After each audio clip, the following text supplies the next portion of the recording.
Hi guys, welcome to the new blog. तो स्वागत है आपका फिर से एक नए ब्लॉग में। तो आज हम आपको एक ऐसी आगरा के हिस्टोरिकल बिल्डिंग के पास लेकर आए हैं। जैसा कि हमने आपसे वादा किया था, आगरा से एक और जुड़ी बिल्डिंग जिसका इतिहास आगरा से जुड़ा है, उसके बारे में हम आपको नेक्स्ट ब्लॉग में दिखाएंगे। तो हम ऐसे ही एक और बिल्डिंग के बारे में हमको बताएंगे, जो है सिकंदरा, यानी आगरा दिल्ली हाईवे के पास, दिल्ली आगरा हाईवे के पास NH2 के सामने ही पड़ता है सिकंदरा। तो आज हम आपको सिकंदरा के पास लेकर आए हैं। ये अकबर का मकबरा, अकबर के मकबरे के पास लेकर आए हैं। तो इसके हिस्ट्री के बारे में हम आपको बताएंगे और कुछ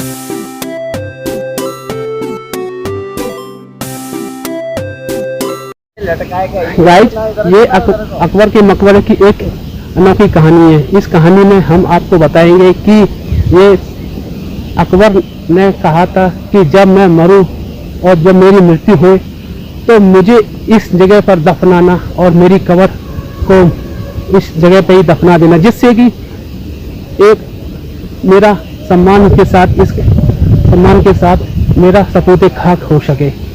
तो और उसने कहा था कि मेरे जितने परिवार के सभी सदस्यों को इस मकबरे के आसपास नहीं और इस मकबरे के अंदर ही दफनाऊंगा, जिससे कि मेरा पूरा परिवार इस मकबरे में ही दफन हो जाए। तो गाइस, मकबरा एक ऐसा मकबरा है जो कि अकबर के जीते हुए उसने अपनी मृत्यु से पहले ये मकबरा बनवाया था। और इस मकबरे उसने बोला था कि जब मैं मरूं या मेरी मृत्यु हो, या मेरी मृत्यु हो तो इस जगह मेरे को दफना देना। ऐसा पहली बार हुआ है इतिहास में कि एक व्यक्ति ने अपने मरने से पहले अपनी मृत्यु की जगह निश्चित कर दी हो, और इस जगह को हम आज अकबर का मकबरा कहते हैं। तो आप गाइस, ये मकबरे के लिए जाने का मेन गेट है। जैसे हम बाहर से एंट्री करेंगे तो ये मेन गेट है मकबरे के लिए जाने के लिए। उससे पहले हम आपको कुछ बता रहे थे आगरे के बारे में, आगरे का इतिहास। तो सबसे पहले सिकंदर लोदी आया था आगरा, 1503 में आया था, और उसने ही आगरा की नींव रखी थी, आगरा बसाया था। सिकंदर लोदी ने ही अपने नाम से सिकंदरा गांव बसाया था, और उसी के नाम पर सिकंदरा पड़ गया। और अकबर ने यह मकबरा बनवाया अपने लिए, जबकि अकबर ने कहा था कि यह मकबरा मेरे परिवार और मेरे लिए बने। ये 1605 से 1613 में बनकर तैयार हुआ। लेकिन यह मकबरा अकबर के द्वारा नहीं बना गया है, ये मकबरा बनाया गया है उसके बेटे जहांगीर के द्वारा बनाया गया है। मकबरा, इस मकबरे का पूरा निर्माण जहांगीर के द्वारा ही किया गया है। और इस मकबरे की एक खास बात यह है कि यहाँ पर जो गार्डन्स हैं, जो बगीचे हैं, ये मकबरे से नीचे हैं, यानी कि 10 फुट नीचे हैं, और मकबरा ऊपर है काफ़ी। और यहाँ पर एक बात और मैं आपको दिखाता हूँ। जो देखो बावरी, यानी कि पहले ज़माने में इसे बावरी बोलते थे, लेकिन अब इसे हम कुआं भी बोल सकते हैं। जैसे पानी वानी खींचते हैं तो ये पहले यहीं से पानी जाता था, इसी बावरी के अंदर से, इसी कुएं के अंदर से पानी जाता था पहले चारों तरफ। और एक चीज़ और आपको दिखाता हूँ। ये देखो, ये गेट देख रहे हो, गेट देख रहे हो आप गाइस। ये गेट बाहर से भी एक जैसा ऐसा ही है और अंदर से भी ऐसा है। ये गेट, ऐसे 4 गेट है इसके अंदर, मकबरे के अंदर, और सेम टू सेम एक जैसे हैं। और इन गेटों की एक खास बात है, इसमें हिंदू, मुस्लिम, सिख, ईसाई भाईचारा का प्रतीक है। ये मीनार देख रहे हो आप, इस मीनार के ऊपर छतरी है, वो हिंदू प्रतीक है। जो हिंदू के राजा महाराजाओं की छतों पे होती थी वो प्रतीक है। और ये मीनार हैदराबाद के 4 मीनार से ली गई है। ये मीनार, इसकी लंबाई 170 मीटर है। और इस गाइस, अब हम आपको अकबर के मकबरे तक ले चलते हैं। उसकी जो मज़ार है देखते हैं। हमें कैमरा अंदर ले जाने देंगे या नहीं ले जाने देंगे, इस पर लिखा है नोट कैमरा अलाउ, पता नहीं, देखते हैं। लेकिन हम आपको दर्शन कराने की सोच रहे हैं, अंदर तक ले जाने दे, बात करते हैं उससे, सिक्योरिटी गार्ड से। इस रास्ते से अकबर के मज़ार के लिए रास्ता है, अंदर तय खाने में मज़ार मकबरे की। दोस्तों, अकबर की खबर है, वहाँ तक तो हमें जाने नहीं दिया, लेकिन हम आपको उनकी जो बेटी है, उनकी बेटी की बच्चों की खबर दिखाएंगे। आपको दिखाएंगे उनकी बेटी की बच्चों की खबर है। जैसा कि आप ये देख रहे हो पिक्चरकारी। गाइस, अकबर की 3 बेटियां थी। पहली बेटी की जो मज़ार है, जैसे कि हम आपको दिखा रहे हैं, जे फीमेल की मज़ार है, जिस पे नीचे उठाए जे हमें जैसे मालूम पड़ जाए, उंगली देखो मेरी, ये नीचे उठाए ये फीमेल की मज़ार है, इससे कम उठाए। और मेल की मज़ार कैसे मालूम पड़ती है मैं आपको भी दिखाता हूँ। ये देखो जो उसकी, लेकिन उसके बेटे की वो है समाधि, ये देखो जो ज़्यादा उठाए, मेरी उंगली देखो, ये ज़्यादा उठाए, ये फीमेल की है, ये ज़्यादा उठाए, लेकिन उसके बेटे की है, यानी कि अकबर के नाती की। और जे कम उठाए, ये देखो जे कम उठाए, ये मेरी उंगली देखो आप, जो कम उठाए ये किसी फीमेल यानी कि लेडीज़ की, यानी कि उसकी बच्ची की है, यानी कि जे उसकी बेटी की, अकबर की बेटी की बेटी, यानी कि नाती और नातिन की मज़ार है ये। तो अकबर की 3 बेटियां थी। 3 बेटियों में तो पहली बेटी ये है और दूसरी बेटी ये भी हम आपको दिखाएंगे। ये देखिए चमेली फर्श। चमेली फर्श अक्सर मैंने देखा है कि पहले मज़ारों, पहले जो पुरानी इमारतों में वहाँ पर अधिकतर चमेली फर्श है। ये चमेली फर्श बहुत बेहतरीन फर्श है और हम आपको दूसरी बेटी की मज़ार पर भी ले चलते हैं और दिखाएंगे। ये देखिए इसके बगल में ये पर दूसरी बेटी की मज़ार हम आपको इसमें से दिखा रहे हैं, देखो। लेकिन अभी ये देखो आप जो इसमें से देख रहे हो, ये उसकी दूसरी बेटी है अकबर की, ये देखो। दोस्तों, मैं आपको बाग और बगीचे के बारे में बता रहा था कि यहाँ पर 500-600 लगभग हिरन हैं और 700-800 लगभग खरगोश हैं, लेकिन वो अभी नहीं दिखेंगे। आप सुबह अर्ली मॉर्निंग आओगे या इवनिंग 5 o'clock या 5 or 9 आओगे तब आपको दिखेगा वो।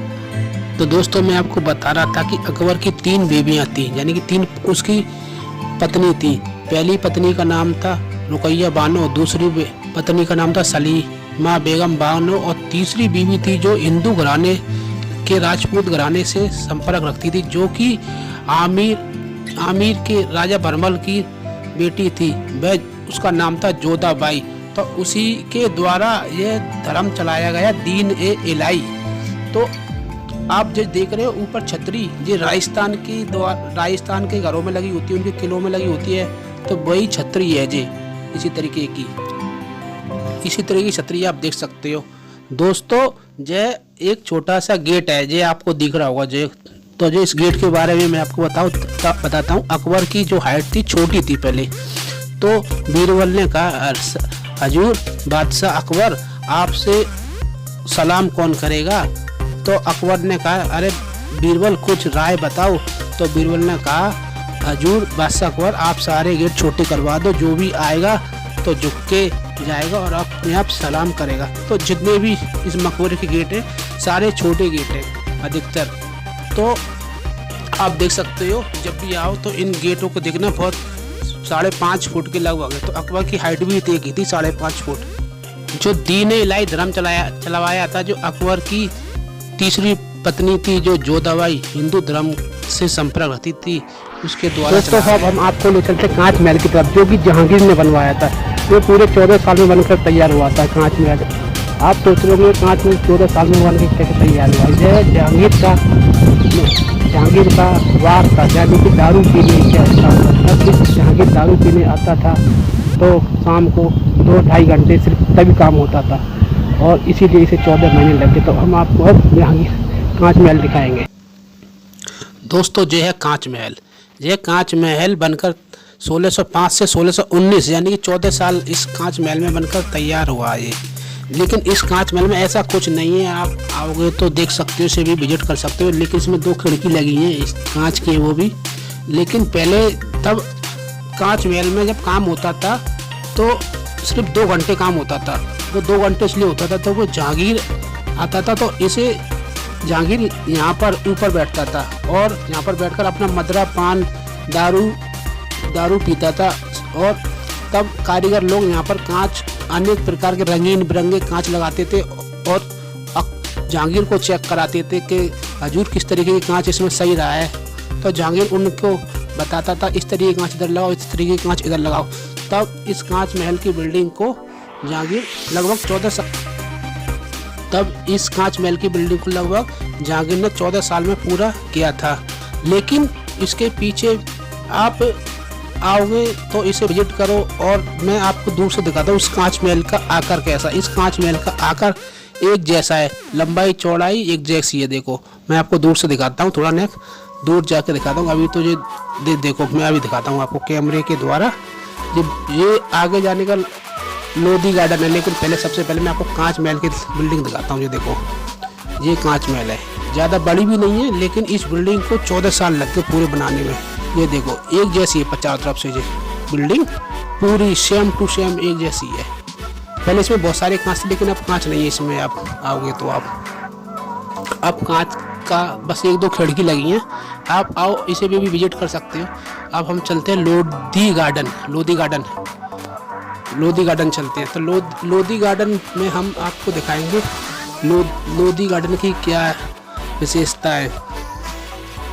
सिकंदर लोधी था जो पहले, तो सिकंदर लोधी की कबर पहले यही थी, लेकिन अब इसकी कबर यहाँ से उठा के दिल्ली के लोधी गार्डन में फिक्स कर दी गई थी। बाद में फिर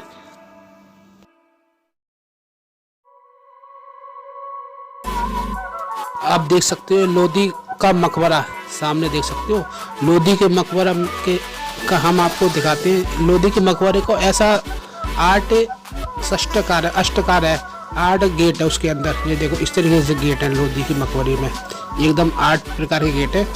और इसके अंदर हम जाएंगे तो ऐसा कुछ नहीं है जैसे कि माजार व्यार कबर वार कुछ नहीं है। भारत सरकार के द्वारा ये माना गया है कि जो सिकंदर लोधी था, जो उसकी कबर पहले यहीं पर थी, लेकिन बाद में उखाड़ के वह दिल्ली के लोधी गार्डन में शिफ्ट कर दी गई। वो कबर पहले यहीं पर थी, तो लेकिन इसे भी भारत सरकार के द्वारा इसे एक हिस्टोरिकल बिल्डिंग के नाम से जाना जाता है। और यहाँ पर भी पर्यटक आते हैं और टूरिस्ट लोग आते हैं, देखते हैं।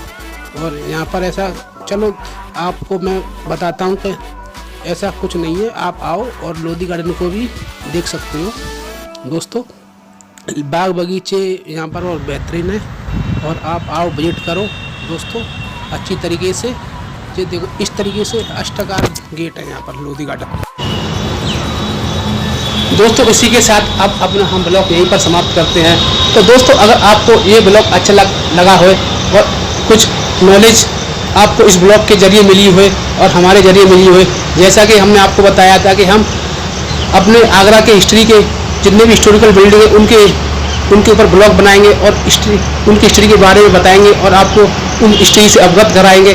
और आपको लग रहा होगा कि इसमें कुछ इंटरेस्टिंग हमने दिखाया है और कुछ अच्छा दिखाया है और आपको नॉलेज मिली हुई इस ब्लॉग से, तो आप हमारे चैनल को आप सब्सक्राइब कर सकते हो। नीचे बेल आइकन दिया है, उसे आप दबा सकते हो, जिससे कि आप हमारा जो भी नोटिफिकेशन होगा आपको मिलेगा। और इस ब्लॉग के जरिए आप सारे नोटिफिकेशन मिलते रहेंगे और सारे ब्लॉग दिखते रहेंगे।